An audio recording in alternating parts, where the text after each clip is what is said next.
Want to convert YouTube video to MP3 using VLC Media Player? In this video, I will guide you how you can do that. First of all, you want to open up any web browser and search VLC.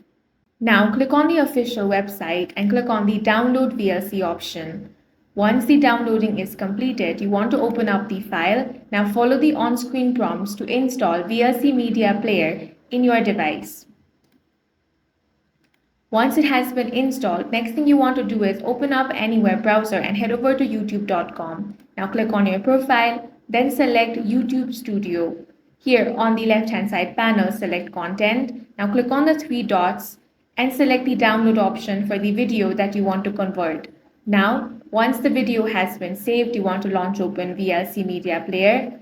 Now go ahead and click on the option of Media. Here you will find the option Convert/Save. Select that. Now click Add. Now click on Downloads and click on the video that you just downloaded. Now click on Convert/Save drop down and select Convert. Then click on Profile and here select MP3. After that, select your destination file. Now click on the Start option. Wait for some time and the file will be converted to audio MP3. That's all for this video. If you found it useful, make sure to hit the like button and subscribe for more videos like this.